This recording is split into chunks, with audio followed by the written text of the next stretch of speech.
বাৎসরিক পূজা অনুষ্ঠানে সবাই ইব্রাহিমরে ধরছে, ইব্রাহিম চল আমরা পূজা দিতে যাব। সাইয়েদনা ইব্রাহিম ফানাযারা নাযরাতান ফিন নুজুম, তাকালেন আকাশে আর বললেন ইন্নী সাকিম, আমি যেতে পারবো না, আমি অসুস্থ। আমি কি আসলে সুস্থ ছিলেন? তো অসুস্থ বললেন কেন? কারণ অসুস্থতা দুই ধরনের, একটা শারীরিক আর একটা সাইয়েদনা ইব্রাহিম মানসিকভাবে প্রচন্ড বিপর্যস্ত ছিলেন, অসুস্থ ছিলেন। এর কারণ গোটা উম্মাত মূর্তির পূজা করে, এই দৃশ্য দেখে কোনো নবী মানসিকভাবে সুস্থ থাকতে পারে? উনি বললেন আমি অসুস্থ, তোমরা যাও। সবাই বলল ঠিক আছে আমরা যাই। ইব্রাহিম তুই আমাদের ঘরের মূর্তিগুলারে পাহারা দে। মূর্তি পাহারা দেওয়ার জন্য কারে পাওয়া গেছে?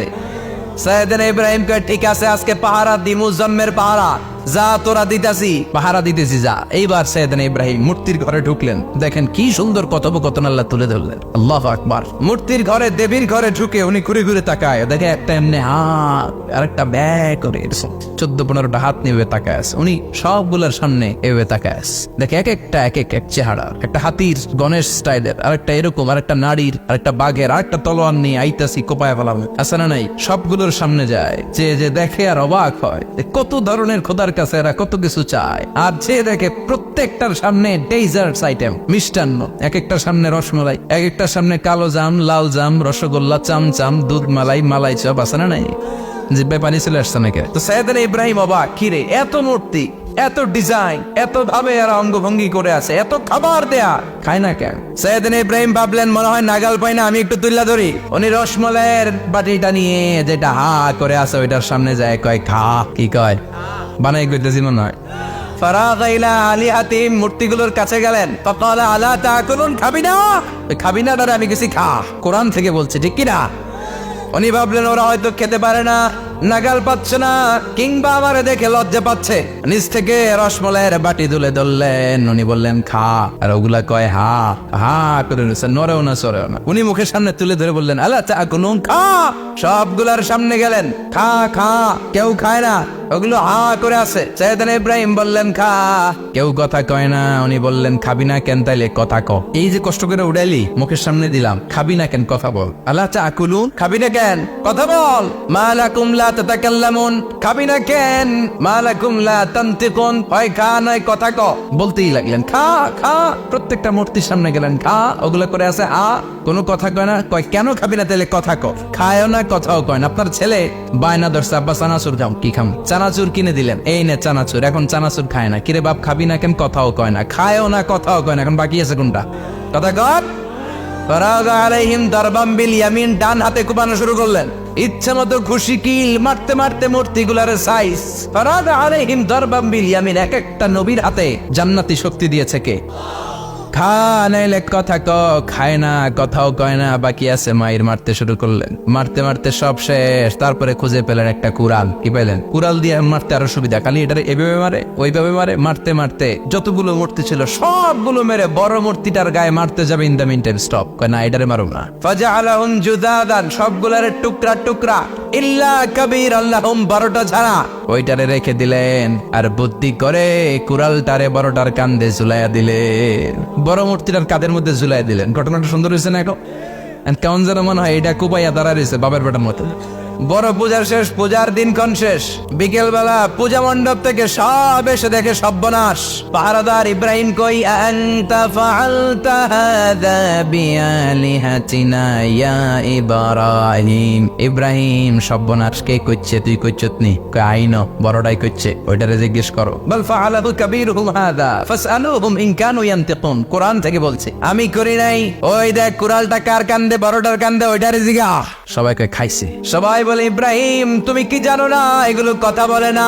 সাইয়েদনা ইব্রাহিম বলে যে এটা কথা কয় না, ওইটার পূজা করস কেন? যেটা কথা বলে না, যেটা নিজেরাই নিজেদেরকে মায়ের থেকে বাঁচাতে পারে না, নিজেরাই নিজেদেরকে রক্ষা করতে পারে না, তোরে কিভাবে রক্ষা করবে? এগুলোর পূজা কেন করিস? ফাবুহিতাল্লাযী কাফার, কারো কোনো জবাব নাই, লাজা। সবাইকে ইব্রাহিম তুই বড্ড বেড়ে গিয়েছিস, তোরে নমরুদের কাছে নেওয়া হবে, রশি দিয়ে পেঁচিয়ে নমরুদের কাছে নেওয়া হবে। নমরুদের নাম শুনছেন? শোনেন নাই বোধহয়? শোনেন নাই? পৃথিবীতে 4 জন বাদশা ছিল, যারা গোটা বিশ্বের বাদশা। গোটা বিশ্বের 2 জন কাফের, 2 জন মুমিন। মুসলমানের একজন হচ্ছে জুলকারনাইন, আরেকজন হচ্ছে সাইয়েদনা সুলাইমান। কাফেরের একজন হচ্ছে বাখতানাসার, আরেকজন হচ্ছে নমরুদ। এই নমরুদের কাছে নিয়ে যাওয়া হলো রশি দিয়ে বেঁধে। এবার নমরুদের সাথে কি ডায়ালগ মারছে এটা তো আর কোরআনে নাই। কথা কও। এটাও আছে। নমরুদ বলে, ইব্রাহিম শুনলাম তুমি নাকি আমাদের খোদাগুলোরে মারছো, তুমি নাকি কোন আল্লাহর ইবাদত করো, তুমি নাকি কোন নতুন রবের তথ্য নিয়ে আমাদের বাবেল নগরীতে আগমন করেছো।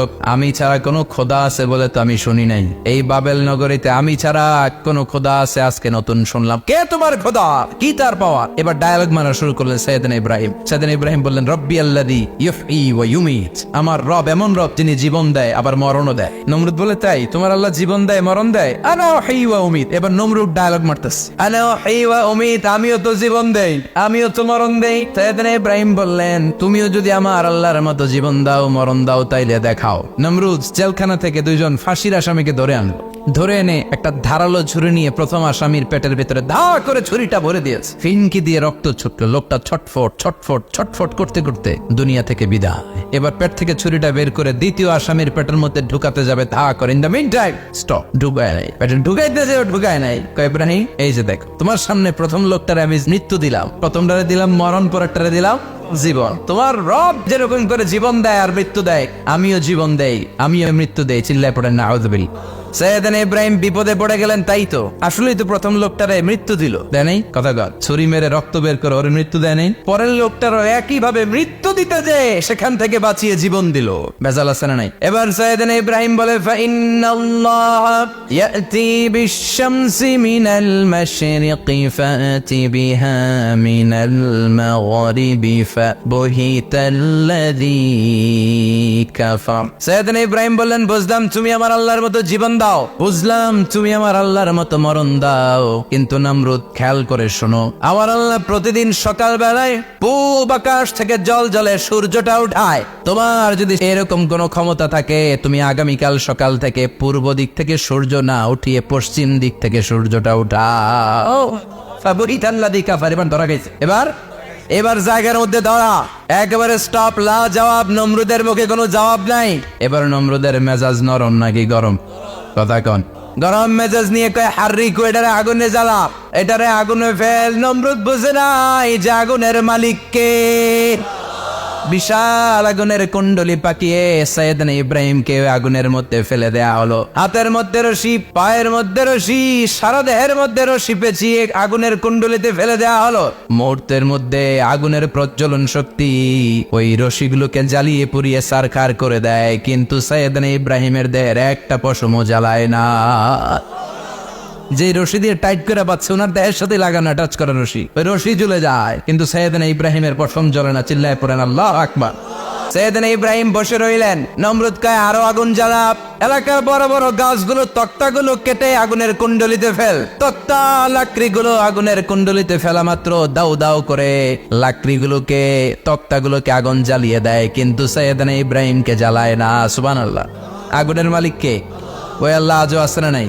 তিনি আগুনরে অর্ডার করলেন, সৃষ্টির শুরু থেকে তোকে একটা ধর্ম দিয়েছি, সব জ্বালিয়ে দেয়া, পুড়িয়ে দেয়া, আজকে কয়েকদিনের জন্য তোর ধর্মটাকে আমি স্টপ করে দিলাম। চিল্লায় পড়েন আল্লাহু আকবার। قُلْنَا يَا نَارُ كُونِي بَرْدًا وَسَلَامًا عَلَى إِبْرَاهِيمَ। আল্লাহ বললেন, আগুন খবরদার, আমার ইব্রাহিমের গায়ের যেন পশম না পুড়ে যায়, কারণ ইব্রাহিমের সন্তান হবে ইসমাইল, আর ওই ইসমাইলের বংশে আমি পাঠাবো আখিরি জামানার পয়গম্বর। ইব্রাহিমের জন্য কিছু না হয়, কোন ইবারদা, ঠান্ডা হয়ে যা, কি হয়ে যা, কিন্তু এত বেশি ঠান্ডা পাবি না যাতে ইব্রাহিমের সর্দি না লেগে যায়। সুবহানাল্লাহ। আগুন বলে, আপনি বললেন কোন ইবারদা, ঠান্ডা হ, আবার কোন এত ঠান্ডা হবি না যাতে সর্দি না লাগে, কেমন ঠান্ডা হবো? আল্লাহ বললেন, সালামান আলা ইব্রাহিম, সালাম হয়ে যা, শান্তির গুলবাগিচা হয়ে যা, এয়ার কন্ডিশন নাতিশীতোষ্ণ হয়ে যা। চিল্লায় পড়েন আল্লাহু আকবার। 40 দিন ছিলেন এই আগুনের কুণ্ডলিতে, কিচ্ছু হয় নাই। সুবহানাল্লাহ পড়বেন না? শেষ জীবনে উনি ওনার নাতিপুতিদের সাথে গল্পের সময় বলতেন যে আমার জীবনের সবচেয়ে আরামদায়ক সময় কাটিয়েছি আমি ইব্রাহিমের আগুনের, নমরুদের আগুনের কুণ্ডলির ভেতরে থেকে। চিল্লায় এখন সুবহানাল্লাহ। তার মানে পুরো আগুনের কুণ্ডলির গোলবাগিচা বানিয়ে দিয়েছে কে? ওনার জীবনের শ্রেষ্ঠ সময় নাকি এটা, সবচেয়ে আরামসে নাকি কাটিয়েছে এই আগুনের কুণ্ডলির ভেতরে। চিল্লায় পড়েন আল্লাহু আকবার। এবার আল্লাহ ডেকে বলেন, নমরুদ অনেক হয়েছে, আর না, অনেক চান্স তোমারে দিছি, আমি অনেক ছাড় দিছি, মাগার ছেড়ে দিব না। আল্লাহ কি দেয়? ছাড় দেয়, ছেড়ে দেয় না। মনে থাকবে, আল্লাহ বলে, তোরে মারতে আমার কামান লাগবে না, গোলা লাগবে না, ফেরেশতা লাগবে না, তলোয়ার লাগবে না, নমরুদ তোরে মারবো আমি ল্যাংড়া মশা দিয়া। ফারসালাল্লাহু তাআলা বাউদা, আল বাউদাতু জুনদুম মিন জুনুদিল্লাহ। এই মশাগুলো আল্লাহর সৈনিক। কথা কন, এই মাছিগুলো আল্লাহর সৈনিক, এই সাপ আর ব্যাঙগুলো আল্লাহর সৈনিক, এই বাতাস আল্লাহর সৈনিক, এই মাটি আল্লাহর সৈনিক। মাটি যদি কাঁপাকাঁপি শুরু করে বসে থাকা যাবে? কথা কন, ভূমিকম্প হইলে সব দৌড়াদৌড়ি আছে না নাই? আগুন লাগলে দুর্ঘটনা আছে না নাই? বাতাস যদি 70 থেকে 80 কিলোমিটার বেগে ছুটে আসে দুর্ঘটনা আছে না নাই? ফারসালাল্লাহু বাউদা, আল্লাহ একটা ল্যাংড়া মশা পাঠালেন। এই ল্যাংড়া মশা নাকের ভেতর দিয়ে ঢুকে মস্তিষ্কের মাঝখানে যে কামড়াতে শুরু করেছে। মশার কেমন খাইছেন না আপনারা? শীতকালে যখন আমরা কম্বল মোড়া দিয়ে ঘুমাই, কানের সামনে নমরুদরে পূজা করতো আর বলতো নমরুদ সবচেয়ে বড় খোদা, নমরুদ সবচেয়ে। এখন খোদা কি করে? ড্যান্স দেয়, চিল্লা এখন কি দেয়? এবার নমরুদ বাঁচার জন্য মাথার মধ্যে আঘাত করে, কিন্তু মশা বের হয় না। চিল্লায় আওয়াজ করে উত্তরে বলেন, মশা ঢুকছে কার অর্ডারে? এই মশা বেরোবেও কার অর্ডারে? মাথার মধ্যে আঘাত করে, খুশি মারে, কিল মারে, কিন্তু মশা বের হয় না। এবার আশেপাশের যারা আছে খাদেম খুদ্দাম কয় তোরাও খুশি মার। খাদেম খুদ্দাম মনে মনে কয় আজীবন অনেক মারছস, আজকে আমরা মারুক। সুযোগ পায়া কিলের উপর কিল আর খুশি। আজীবন অনেক কাজ করাইছিস আমাদেরকে দিয়ে, অনেক জুলুম করেছিস, আজকে সুযোগ পাই ইচ্ছে মতো মাইরা লই। খাদেম খুদ্দাম ওরাও কিল খুশি। ঘুষাইতে ঘুষাইতে চেহারার মানচিত্র পাল্টাই দিছে, মাগার মশা বের হয় না। এই মশা ঢুকছে কার আদেশে? কথা কন, এই মশাটা যদি বেরোতে হয় অর্ডার লাগবে একজনের। চিৎকার করে বলেন, চিনি কে? নিজেও মারে বেরোয় না, খাদেম খুদ্দামরা মাথার মধ্যে কিল খুশি মারে বেরোয় না। নমরুদ কয় এবার আমারে জোতা মার। কি মার? আমরা পরি প্লাস্টিকের জুতা, বাটার জুতা, অ্যাপেক্সের জুতা, আগে পড়তো খরমের জুতা। খরমের জুতা বানাই কি দিয়া? কথা কন। এবার কাঠের জুতা দিয়া খাদেম খুদ্দামরা মাথার মধ্যে বাড়ি পিটাইতে পিটাইতে মাথাটাকে ফাটিয়ে রক্তাক্ত করে জামিনের মধ্যে নমরুদরে শুইয়ে দিয়েছে। আর আল্লাহর সৈনিক সেই বাউদা মশা নাকের ভেতর থেকে শূন্যে উড়াল মেরেছে। চিল্লায় পড়েন আল্লাহ। তার মানে এত শক্তিশালী হয়েও, গোটা বিশ্বের রাজা হয়েও নমরুদের ক্ষমতা নমরুদরে বাঁচাতে পারে নাই। চিল্লায় পড়েন ঠিক কিনা? এজন্য ক্ষমতা কাউরে বাঁচাতে পারে না, দাপট কাউরে বাঁচাতে পারে না, অহংকার কাউরে বাঁচাতে পারে না, সৈন্যবাহিনী কাউরে বাঁচাতে পারে না। বাঁচাতে পারে একজন। চিৎকার করে বলতে হবে, তিনি কে? নমরুদ বলে ইমান ছেড়ে দাও, তা না হলে আগুনে ফেলবো। সাইয়েদনা ইব্রাহিম বলে জীবন যাবে কিন্তু ইমান যাবে। তার মানে আগুনের পরীক্ষায় পাস। চিল্লায় বলেন আগুনের পরীক্ষায়। পরীক্ষা নাম্বার 2, একটার পর একটা পরীক্ষা দিতে আল্লাহ শুরু করলেন। আল্লাহ বললেন, ইব্রাহিম যাও, কলিজার টুকরা সন্তানকে আর হাজারকে, আমরা ওনারা ডাকি বিবি হাজারা, আমরা কি ডাকি বাংলাদেশে? আসলে নাম কি? হাজার। যাও তোমার স্ত্রী হাজারকে আর ইব্রাহিমকে মক্কার ধুধু প্রান্তরে ফেলে দিয়ে আস। ওখানে মানুষ নাই, প্রাণী নাই, জনমানব শূন্য। দেখি আমার কদ্দুর ভালোবাসো। বলতে দেরি, 2 শব্দ নয়, মরুভূমিতে ফেলে দিয়ে আসলেন। তার মানে পরীক্ষা নাম্বার 2তেও, কথা বলেন, 2তেও। পরীক্ষা নাম্বার 3, আল্লাহ বললেন, ইব্রাহিম দেখি তোমার হৃদয়ে আমার জায়গা কতটুকু। যাও কলিজার টুকরা সন্তান ইসমাইলের গলার মধ্যে তলোয়ার লাগাও। সাইয়েদনা ইব্রাহিম বিয়ে করার পর থেকে আল্লাহর কাছে চাইতে চাইতে শেষ, মাগা সন্তান হয় না। ওনার প্রথম সন্তানটা হয়েছিল সাইয়েদনা ইসমাইল যখন জন্মগ্রহণ করেছে। ইব্রাহিমের বয়স ছিল 86 বছর। সুবহানাল্লাহ কইতে মনে চায় না? এলাকায় আসেনি 86 বছর বয়সে সন্তান হয়েছে? হ্যাঁ, এরকম শক্তিশালী পুরুষ কেউ আছে? 86 বছর বয়সে তো হাঁটতেই পারে না। কথা কর। সাইয়েদনা ইসমাইলকে যখন আল্লাহ তাআলা সাইয়েদনা ইব্রাহিমকে উপহার দিয়েছেন, তখন সাইয়েদনা ইব্রাহিমের বয়স, চিল্লায় বলেন কত? 86 বছর বয়সে যে কলিজার টুকরা সন্তানটাকে হাতে পেলেন, চাঁদের মতো সুন্দর ছেলে। আল্লাহ বললেন, দেখি আমার হৃদয়ে তোমার জায়গা কতটুকু, ইসমাইলরে জবাই করো। বলতে দেরি, ছুরি লাগাতে দেরি হয় না। তার মানে এই পরীক্ষায়ও একটার পর একটা আল্লাহ পরীক্ষা নিয়েছেন, একটার পর একটা পরীক্ষা। আগুনের পরীক্ষায় পাস, ফ্যামিলি বিসর্জন দাও পাস, কলিজার টুকরা সন্তানের গলায় ছড়ি লাগাও পাস। এবার আল্লাহ বললেন, এরপর তোমার বড় দায়িত্ব দিব, তোমাকে হজ প্রোগ্রামের এমডি বানাই দিলাম, ম্যানেজিং ডাইরেক্টর অফ হজ। সুবহানাল্লাহ কইবেন না? আল্লাহ বললেন, ইব্রাহিম বিশাল বড় কাফেলা বানাও, হজের আঞ্জাম দাও। সাইয়েদনা ইব্রাহিম বললেন, আল্লাহ দুদুমরু প্রান্তর, জনমানব শূন্য, মানুষ নাই, পাখি নাই, কেউ নাই, কিভাবে আমি হজের আঞ্জাম দেব? আল্লাহ বললেন, ইব্রাহিম হজ প্রোগ্রামের ম্যানেজারগিরি করতে চাইলে 3টা পেশা তোমাকে বেছে নিতে হবে। কয়টা? এই 3টা পেশা এর সমন্বয়ে তুমি হজের প্রোগ্রামের আঞ্জাম দিতে পারবে। পেশা নাম্বার 1 তোমার রাজমিস্ত্রির কাজ করতে হবে। পেশা নাম্বার 2 তোমার ঝাড়ুদারগিরির কাজ করতে হবে। পেশা নাম্বার 3 তোমার মুয়াজ্জিনগিরি করতে হবে। সুবহানাল্লাহ কইবেন না?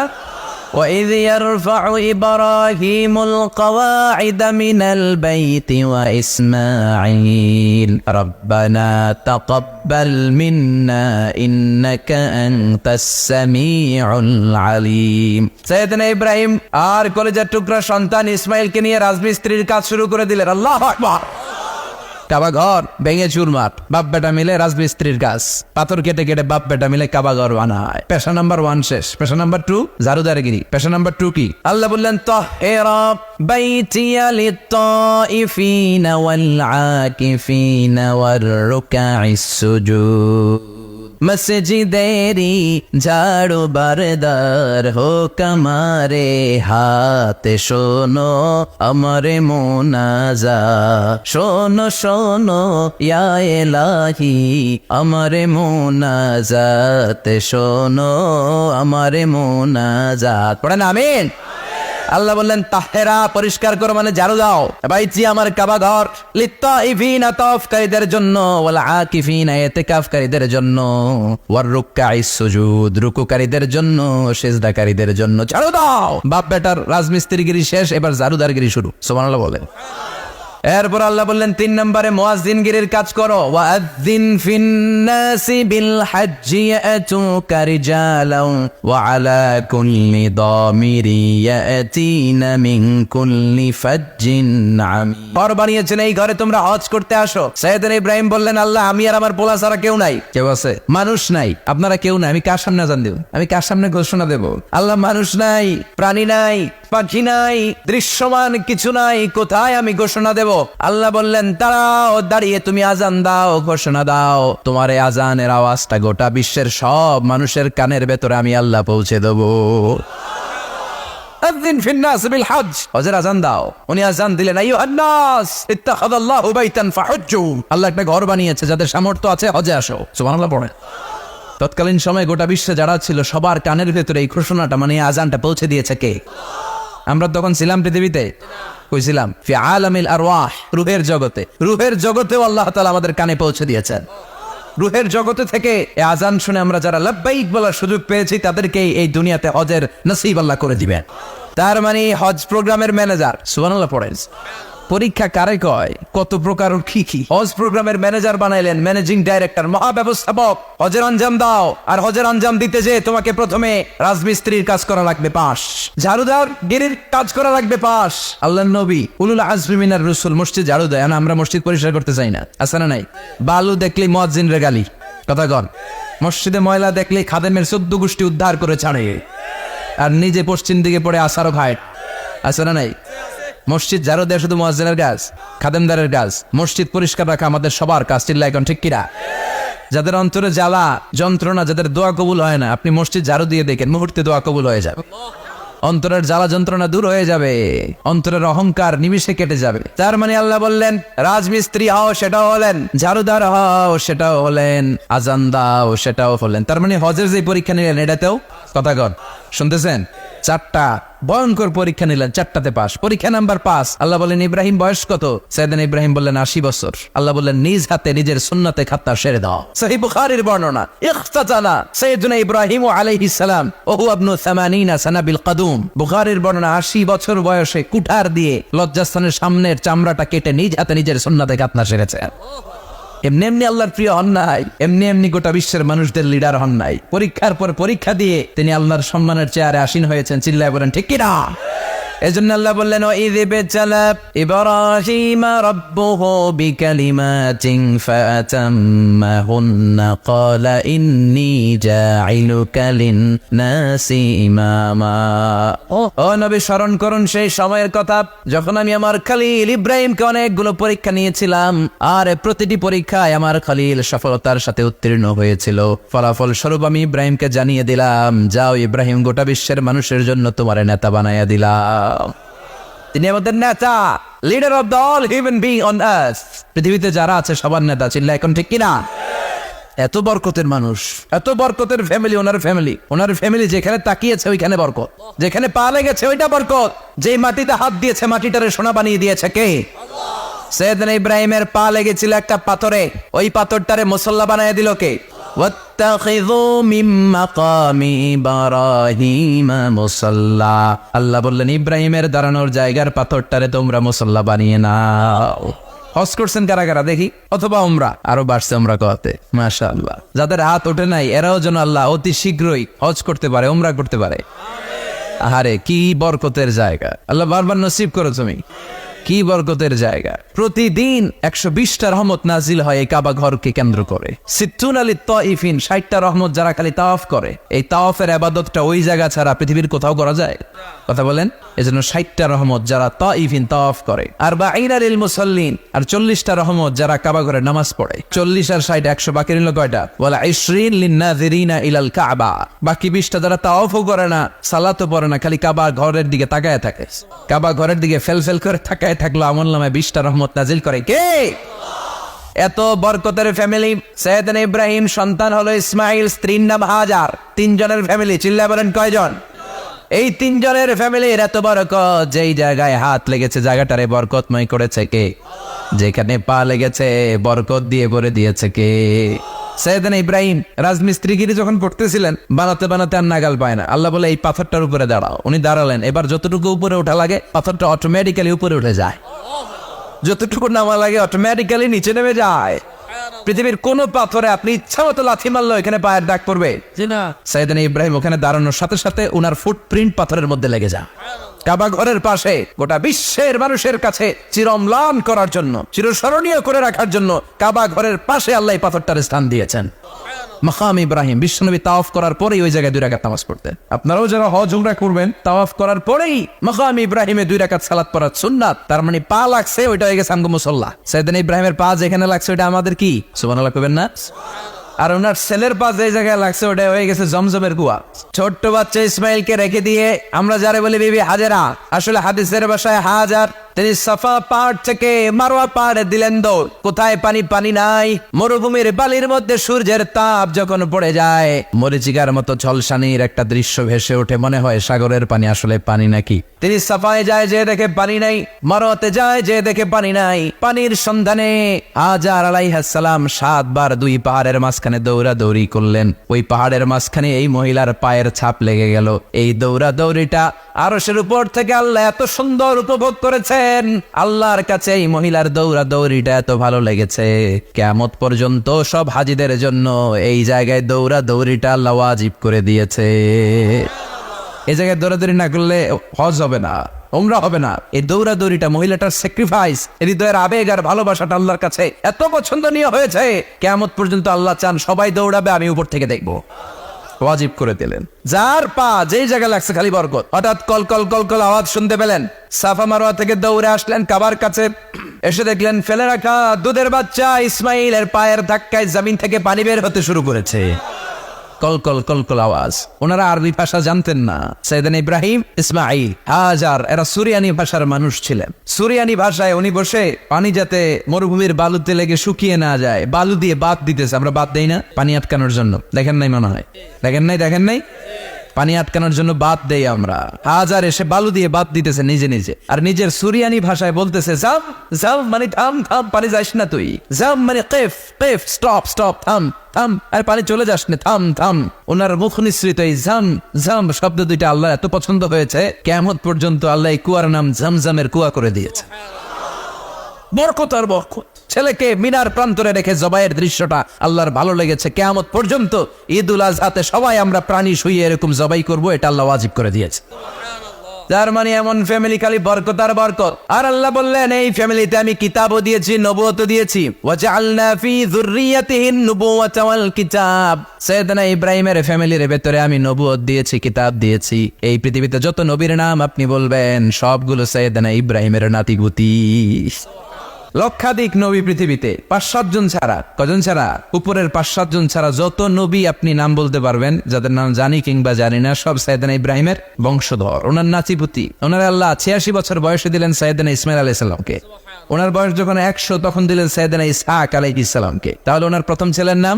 দ্বিতীয় ছেলে আওয়াজ করে বলেন, প্রথমটা, দ্বিতীয়টা ইসহাক। দুর্ভাগ্যজনক হলেও সত্য, ইসমাইলের চেনে কোনো নবী আল্লাহ দেন নাই, কোনো নবী নাই। সব নবী এই চেনে হাজার হাজার লক্ষাধিক নবী খালি ইসহাকের বংশে নামে। এই বংশে কোনো নবী নাই। আর এই বংশের নবীরা প্রজন্মের পর প্রজন্ম একে অপরকে বলে যায়, সব শেষে কিন্তু একজন নবী আসবে, ওইটা হবে শ্রেষ্ঠ নবী, বিশ্ব নবী, ঠিক কিনা?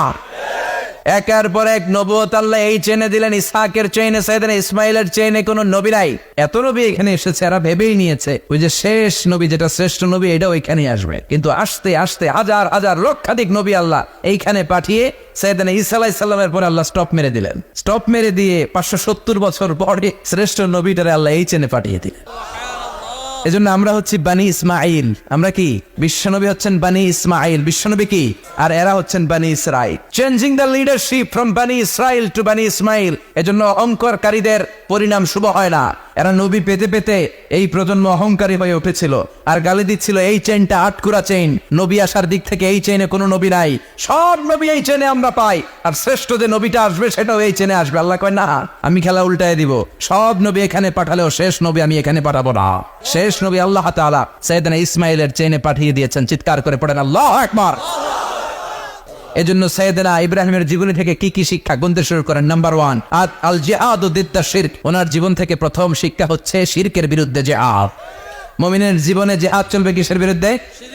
উনি মূর্তির সাথে আপোষ করে নাই, গাছের সাথে আপোষ করে নাই, মাছের সাথে আপোষ করে নাই, ধ্রুবতারা, চাঁদ, সূর্যের সাথে আপোষ করে নাই। উনি এক আল্লাহকে খুঁজে পেয়েছে। চিল্লায় বলেন ঠিক কিনা?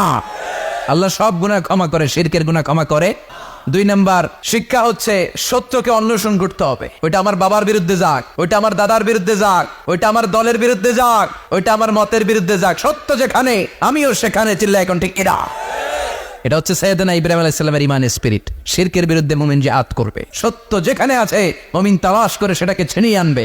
সাইয়েদনা ইব্রাহিমের জীবনী থেকে 3 নাম্বার শিক্ষা হচ্ছে ভিশনারি অ্যাটিটিউডের হতে হবে মুমিনের। আমরা খালি 10 বছরের হিসাব করি, 20 বছর, 50 বছর। ইহুদিরা হিসাব করে 200 বছরের। কোনো কাজ করার আগে 200 বছর পরে কি হইতে পারে ওইটা হিসাব করে। সাইয়েদনা ইব্রাহিম এরকম ভিশনারি ছিলেন। এজন্য দোয়া করেছেন, রব্বানা ওয়াবআস ফীহিম রাসূলা। আল্লাহ যদিও ধুধু প্রান্তর জনমানবহীন একটা এলাকা, আপনি এলাকায় এমন একজন নবী পাঠায়েন যেই নবীর আঁচলের নিচে গোটা বিশ্বটা একত্রিত হয়ে যাবে।